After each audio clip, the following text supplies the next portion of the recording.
Good morning. Last August, a community was shocked and saddened when its longtime financial director was arrested on charges that he had stolen approximately $300,000 over the past 3 years. Kenton County Commonwealth Attorney Rob Sanders requested my office's assistance in determining the full extent of the alleged embezzlement, and I want to commend him for his hard work in bringing justice to the taxpayers. In addition, the city requested our help identifying weaknesses in the internal control system and that allowed the fraud to occur. Mayor Sherry Karen, Larry Klein, and other city officials cooperated fully with our work and have begun the long process of reform and recovery on behalf of the taxpayers and citizens of Covington. Our exam found that the former finance director had complete control over the city's finance system, allowing him to steal at least $793,000 over 13 years. Simply stated, he had unfettered access to millions of taxpayers' dollars without a single person looking over his shoulder for more than a decade. That this could happen in the state's fifth largest city and one that is a gateway to Kentucky for so many people is astounding and frankly inexcusable. Auditors manually reviewed more than 66,000 checks, unveiling a scheme that allowed the former finance director to write 68 checks to himself, his spouse, his infirmed aunt, and a vendor under his control totaling $793,122 from 2001 to 2013. If you look at the chart here on my far right, this is the chart that outlines the number of checks that were written to either payees that did not exist, accounts that he controlled. The net result is the bottom number at the bottom, where Mr. Dew personally benefited from his larceny and embezzlement to the tune of $793,000. This is absolutely unacceptable, and it raises the question, how did this happen? The first step was that he created fictitious vendors, 2 fictitious vendors. He entered payment information using one of the 2 fictitious vendors or one of 3 legitimate city vendors. So, for instance, here, Management Partners Incorporated and SF Management is a legitimate business that has done business with the city.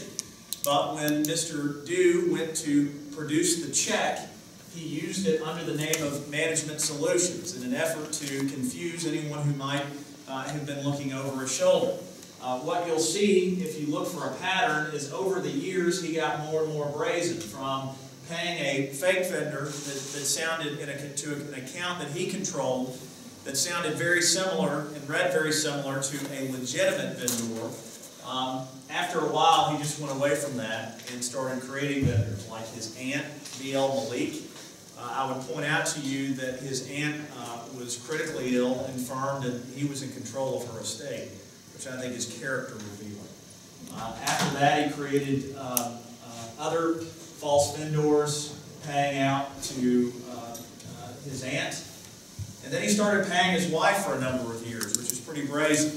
And at the end of this embezzlement, he was actually writing the checks directly to himself. I think it's a testament to how brazen this person became in his embezzlement, given that he had so little oversight and so little accountability. The checks were printed after hours, and then he deleted the check history from the check printer to avoid detection. I would point out at the end, he got careless, and he failed to delete the check print from the printer spool, which enabled one of the people who worked for him to find it on 2 occasions. The first time, he explained it away. The second time, the person who found the evidence shared it with someone else, and that's how we got to the point we're at today. In the accounting system, the information was changed from the vendor name back to the original vendor so the payment could be processed and no one would be the wiser. And finally, he deposited the checks in his personal accounts that he controlled. The scheme wasn't particularly elaborate. But the city's failure to establish checks and balances and provide oversight granted him the opportunity to steal as much as he did. Frankly, we're lucky that he didn't steal more. The exam found the former finance director had complete control over the city's financial activity without sufficient oversight or governance to prevent or detect the fraud. The most significant issue identified is that he had complete access to all accounting system functions. As I previously outlined, he was able to create vendors and transactions, print checks, direct revenue to certain funds, and more. He acted as the IT administrator, which had allowed him to process payments using other employee accounts. Other internal controls that are intended to prevent and detect fraud were weak or non-existent and easily manipulated in most cases, our auditors found. Weaknesses on the revenue side, for example, meant that deposits were routinely processed and taken to the bank outside the scheduled deposit process. The former finance director would simply receive checks in the mail or in person and walk them over to deposit them in the bank outside the normal process without explanation. The fact that he was able to do this for more than a decade, I think, is a demonstration of how the system broke down at every level. It is important to note that weaknesses such as this created an environment where almost anyone in the finance department could have stolen and could have committed a fraud, and it would have been neither detected or prevented. Written policies and procedures were lacking, checks and balances were non-existent, and nobody above monitored his activity. Auditors found that a 2012 reorganization of the finance department by the former finance director created the appearance that he had indeed segregated duties. In reality, the staff wasn't provided training to familiarize them with their new job functions, and they had insufficient knowledge of what constituted good internal controls and significantly segregated duties. Like a chess master, Mr. Dew put people in places where he could control them, and I want to be clear about this. Mr. Dew built a system of designed incompetence for his own graft. Unfortunately, Covington isn't the first city to be victimized, nor is it likely to be the last. What history shows us is that cities who have had this happen can not only recover the stolen money, but they can also move forward in a positive way.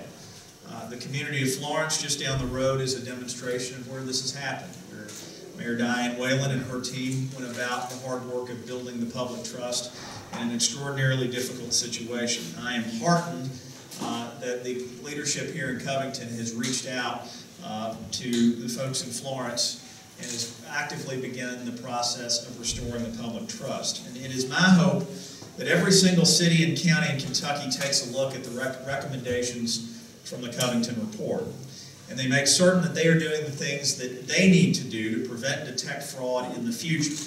The taxpayers of the Commonwealth deserve no less. Mr. Prosecutor?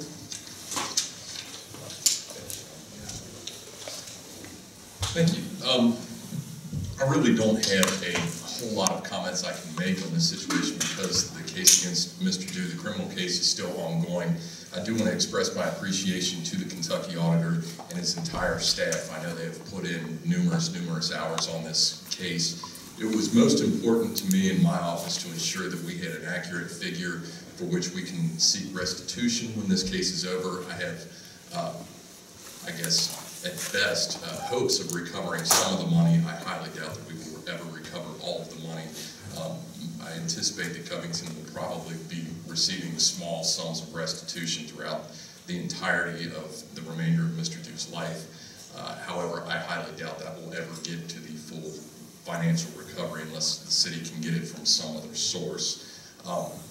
I also am confident at this point, after going through the auditor's report, that at the very least, if there was anybody else committing crimes against the City of Covington in the finance department, that they were not doing it in the same fashion as Mr. Dew was, because the controls were so lax that it was possible that there were other people that could have been involved in either this scheme or an independent scheme. But after the auditor's work and the work of his staff, I'm confident that no one was running this same type of scam on the City of Covington in the same fashion. Certainly not passing any sort of judgment on whether or not there was some other type of possible crime that has ever occurred in that department. I don't know that anybody can ever say that just because of some of the lackadaisical documentation. And in fact, Mr. Dew had, in essence, 100% control over the department the entire time. But at the very least, I'm confident that if their review has been so thorough that if anybody else had been pulling this same type of scam, that they would have found it. So that I can say with confidence is not going on, and I don't think that there is anybody else criminally liable in connection with Mr. Dew's actions. And at this point, I don't anticipate criminal charges against any other individuals. Although you see that there are other names involved in who the checks were made payable to, I don't believe that any of those individuals had any knowledge that their names were being used, and so there's no criminal liability on their parts. So, Adam, thank you again for all your work and for coming back up to Covington and giving us your report, and thank you all. Appreciate it. I assume some of you have some questions. Yes, sir. In short, what has your audit shown about the City of Covington, in a general sense, the City of Covington's ability to be a steward of taxpayer dollars? Is there an overriding description that your audit provides? That for a period of over 13 years, a culture of designed incompetence permitted someone who had larceny in their heart to substantially take advantage of the taxpayers. And what I would want to make the point about Mr. Dew is that despite changes in mayors, despite changes in city managers and other administrators, Mr. Dew was an institution himself within the city government. And I think this is a real danger that happens when bureaucrats become more powerful than their elected bosses.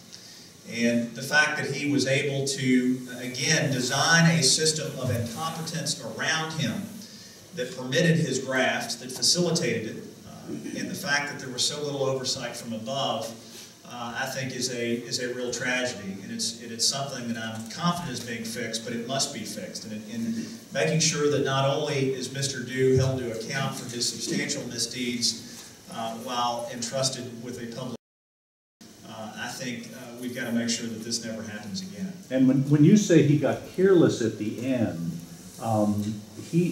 his mistake was he didn't delete the final few checks, or? Well, I would say his mistake was that he abused the public trust and he began embezzling in 2001.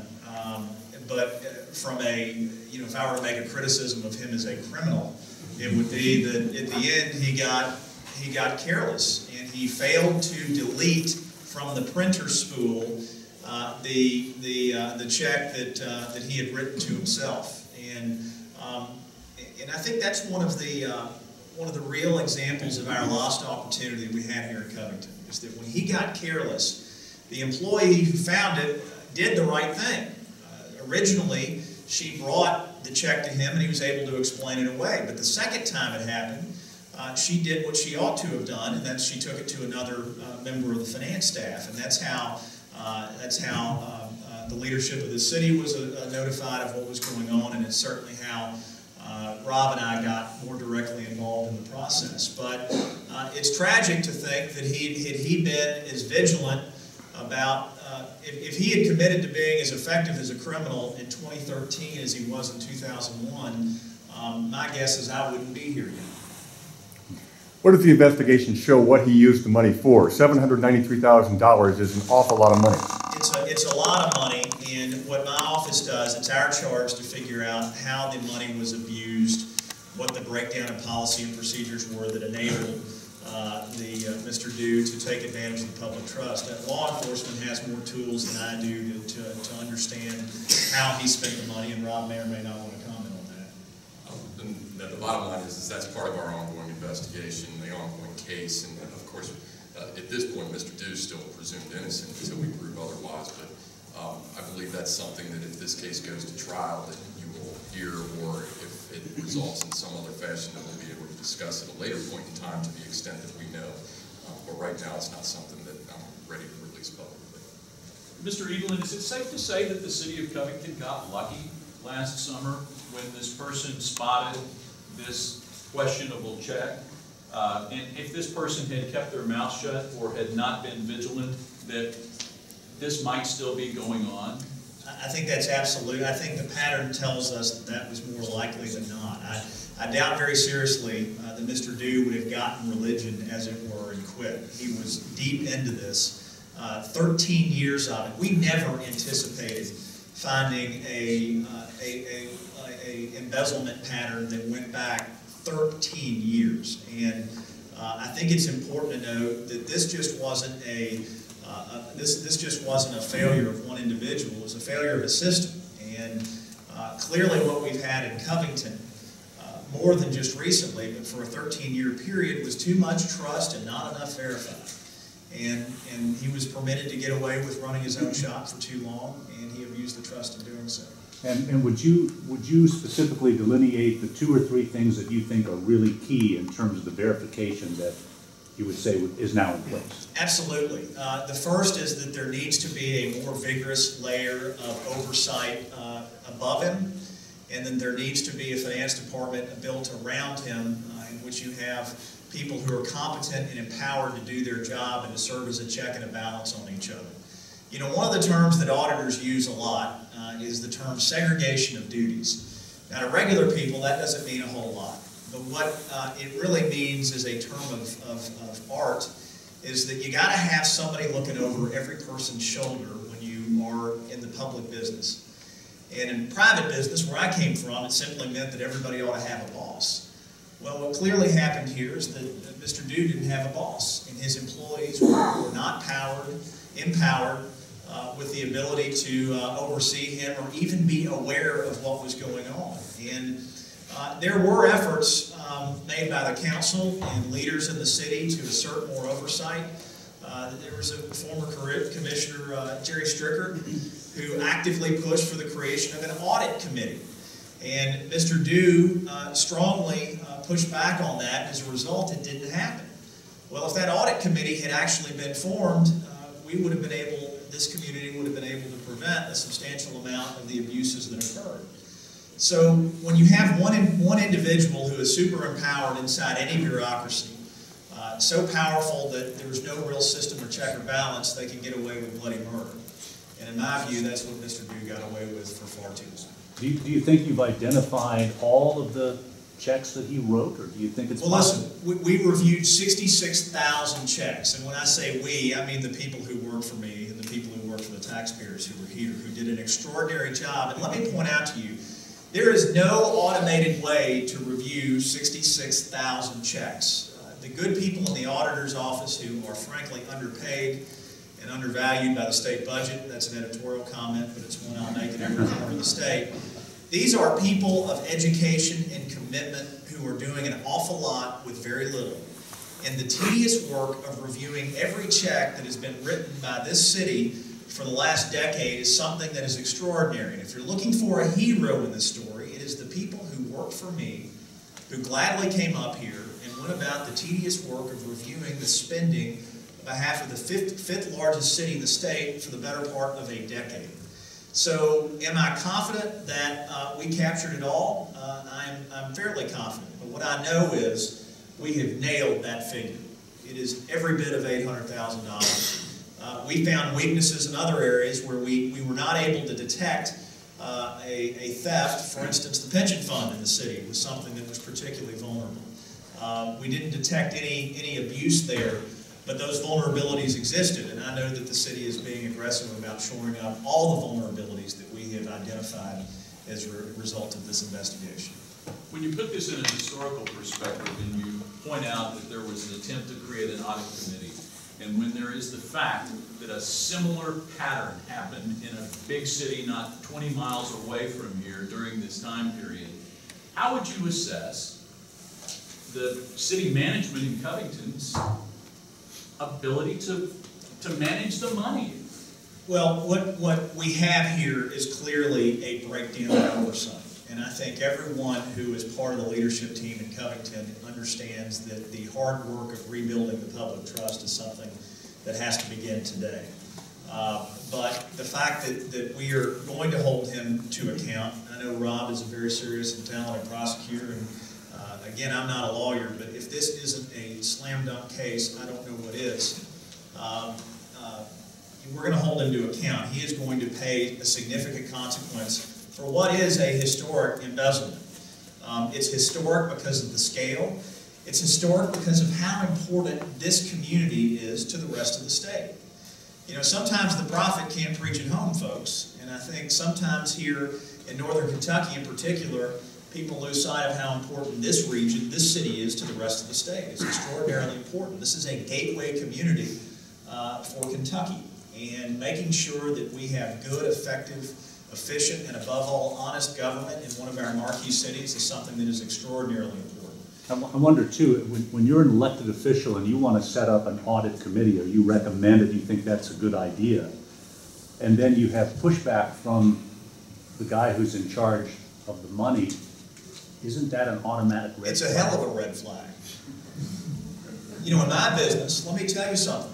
My business is that I have one simple indicator that I rely on, and that is people who welcome my investigations are generally not the people I have to worry about. But when barricades are erected and there is significant pushback about the involvement of my office as the taxpayer watchdog, that's a serious red flag to me. Now, credit has to be given where it's due. When this was identified, there was no hesitation either by my prosecutorial partner here or the leadership of this community to come in. And we were very pleased with the level of cooperation that my auditors enjoyed within our investigation of this extraordinarily important local government. Mr. Sanders, this case has to be somewhat unique for you because prior to becoming prosecutor, you were a Covington City Commissioner. In retrospect, have you personally considered anything that might have been a little bit shady going on here while you were at City Hall? No, I think it's, for commissioners that are doing their job the way the government's intended, it's very tough for any city commissioner to have caught this. Just because I don't know that I ever even set foot physically in the finance department when I was a city commissioner.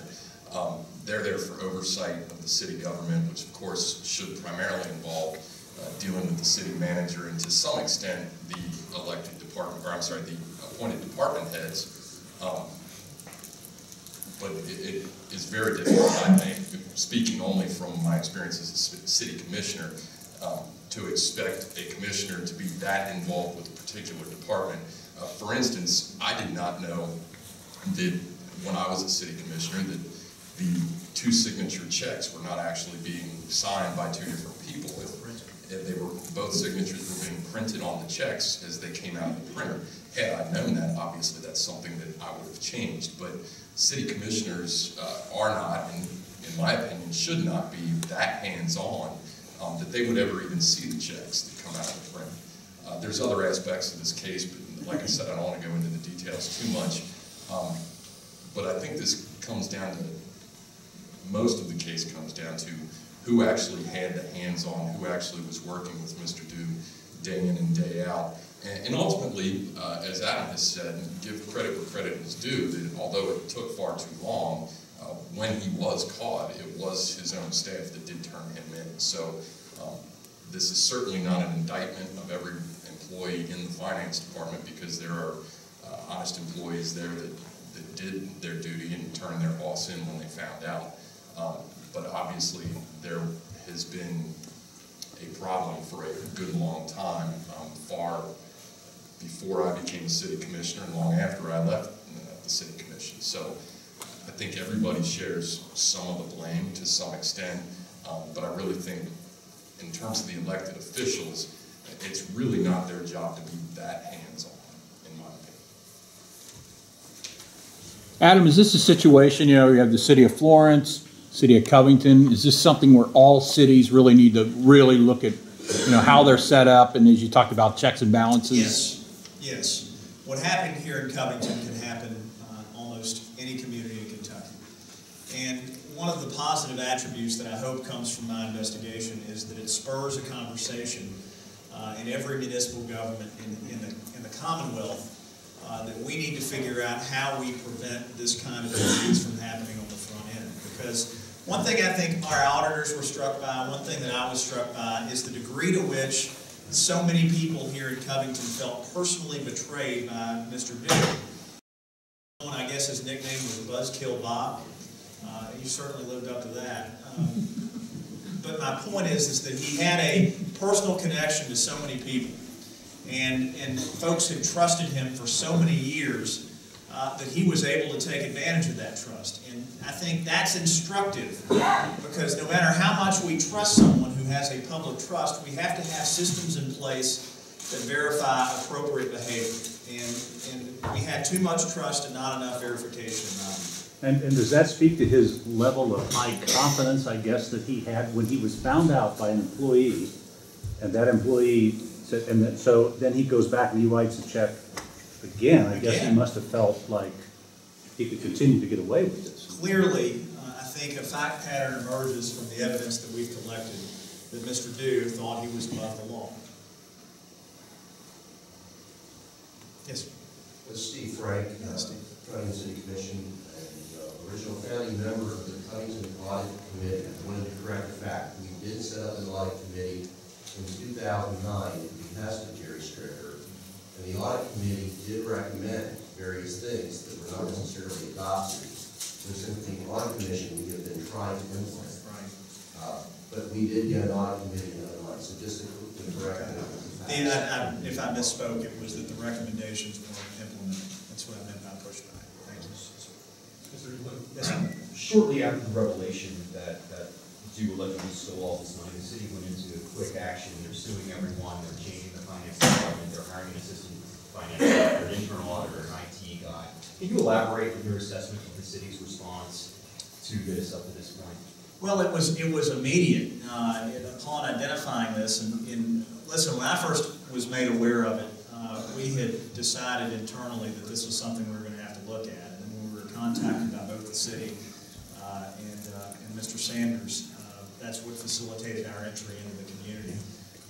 But one thing I do want to say is I don't think the city committed any grass to grow on this. I don't think that there, at least from our perspective in Frankfurt, seemed to be a great deal of hand-wringing about what to do.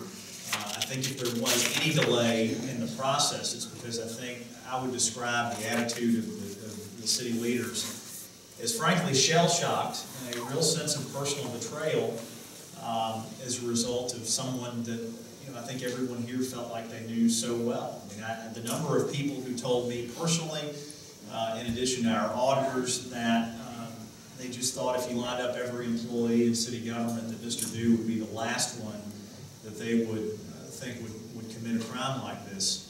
I think speaks to the depth of his deception.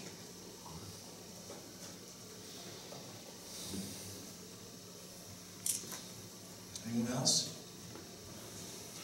What I should point out is that the follow-up step for my office is that the city is required by law to file an action plan with my office within 60 days. And while I'm confident the city is being aggressive about taking proactive steps to identify and to remedy the weaknesses that we have determined in our investigation, I will be withholding comment until that written response is filed in my office. So that concludes our portion of this. I'm going to be leaving the podium to the city officials here in Covington so they can get on with the work of producing for the people of this community a government that they deserve.